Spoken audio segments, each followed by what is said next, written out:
Hey guys, Anthony back. It is Sunday, June 26, 2022, and as we're headed to the 4th of July, the dogs are barking. Let's hear. Somebody might be coming to the door.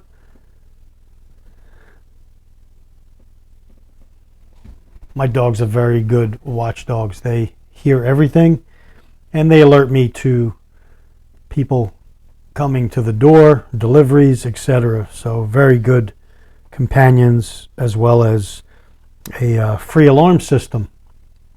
What was I talking about? I was making this video just to talk about some of the current events that have been going on. But my last video, I talked about some top three preps that I was talking about, and I showed you some containers that I save. And again, I've been saving a lot of different things. This is a coffee container that I had purchased coffee in, that I use to make coffee, and I saved it, and I'm using it in this case to hold some of my most used ham radios, or two-way radios, the charging cradles. So just to keep them from being thrown on the counter or getting wet or falling down onto the ground, I keep them in here. Again, I'll put a label on here if that's what I'm going to keep in here, and I just have it, and I could take it downstairs when I need to recharge them. I could set this up. And again, use your imagination. You could put batteries in here. You could put pens, pencils, different prepping items. You could even put rice in here, beans, lentils, whatever. Use your imagination. Save these things. You could fill them with water in the event that you get a water emergency in your area, and they're saying the water is going to be going out, and if you do get notice in the next hour or so, you could start filling up multiple containers with water to have in the event of some type of an emergency. Again, you can keep ammo in here. Maybe you could fill this with some ammo for your favorite caliber weapon, self-defense tool that you carry, and take this with you and keep it in your vehicle for some spare ammo, spare magazines, whatever, in a coffee can. It doesn't have to be tactical, but you know what's in here, you know what you need, and you could repurpose these things for different things. So that's what I wanted to mention there. Secondly, the purpose of this video is to talk about the timing of what has happened with the Roe v. Wade decision being handed down by the Supreme Court, pushing it to the states to decide. Everybody blows it out of proportion, starts rioting and protesting and threatening and doing all kinds of things, when if they just looked at the real details of what happened, if you were for abortion and you want an abortion, you could still get an abortion. They didn't outlaw abortions. So understand what has come down, and understand what has actually taken place.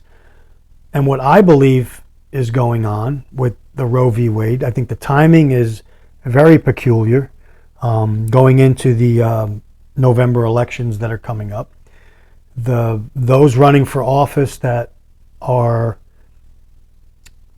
socialistic, communistic in nature, that work in our government and call themselves government officials, and call themselves Americans representing American values and morals and Constitution and whatever, that has all been abandoned by them. Their one goal is to stay in power. So they need controversy. They need to stir up the pot, if you will. They need riots. They need protests. They need to create a platform to stand on to show American people that have been duped by them that they are the ones to vote for. So I don't trust 100% what the Supreme Court has done, the timing of it. I don't trust what's going on. I think they're trying to lure people in. I'm looking at some of the articles here, and I'm sure there's a lot more. But in LAPD charges a man with attempted murder during Roe v. Wade protests for throwing some type of firework at a police officer that blew fire out. I don't know if it was some type of fire breathing, like a what do you call those things that shoot fireballs? We used to shoot them years ago. It's like a wand. You shoot fireballs with it. It could definitely kill you if it hits you in the right spot or burn you. So he's doing that. We're seeing all kinds of threats. I didn't see anything but peaceful protests. People are saying, "Oh, but it was peaceful this and peaceful that." That's a bunch of bullcrap. I have not seen peaceful protests from the left since they have had protests. Going back to the Antifa and Black Lives Matter, and going back the last couple of years, it's been anything but peaceful. It's been destruction of property, destruction of people, of flesh, planting of pre-positioning of supplies, implements that will be needed for the the mostly peaceful protests.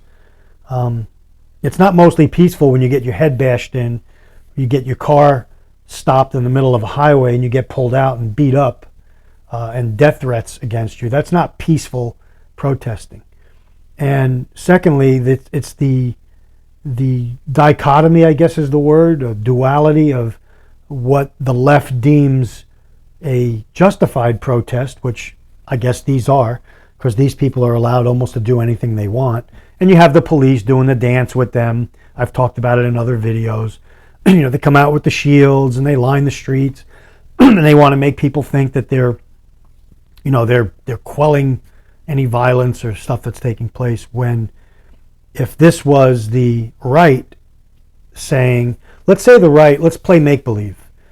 I used to like playing make-believe when I was little. I used to make believe I was different characters and different things, and make-believe was a fun game to play. But let's play make-believe right now.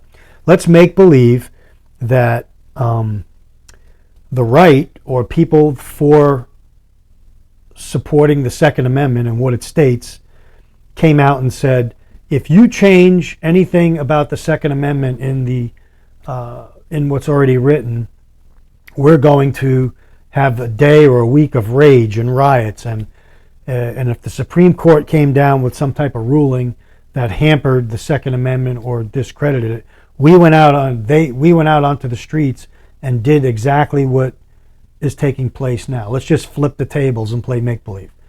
What do you think the reaction from, let's say, Nancy Pelosi, Charles Schumer, Auntie Maxine Waters, the president, what do you think Barack Obama, who's still the president, I believe, what do you think their reaction would be to those types of protests? Do you think they'd be supporting and calling for and supporting those protests, or do you think they would be calling the black helicopters and the stormtroopers and the MRAPs and all the other heavy artillery, the drones, the FBI, the other three-letter agencies that are out there, and use them to their fullest advantage? What do you think the outcome would be? I'm just curious what people think out there. I like playing make-believe once in a while.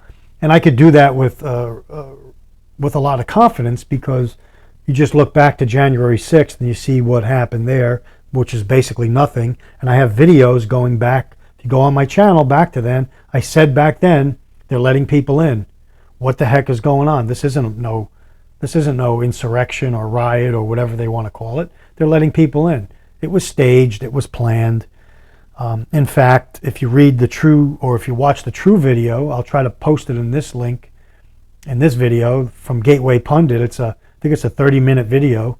It shows you what really happened. And actually 4 people, I believe, got killed by police, including the lady that got shot in the neck by the guy when she jumped over tried to enter that doorway there unarmed, and he shot her in the head or in the neck.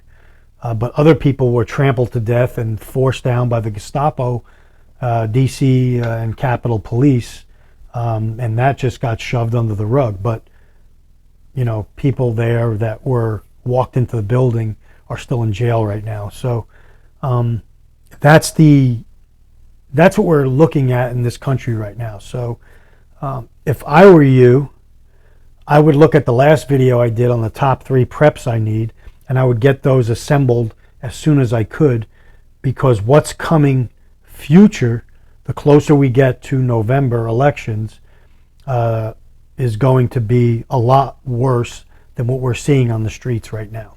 Because the people in power do not want to give up power, and the other side of the coin are the rhinos, who are basically, it's two sides of the same coin, guys.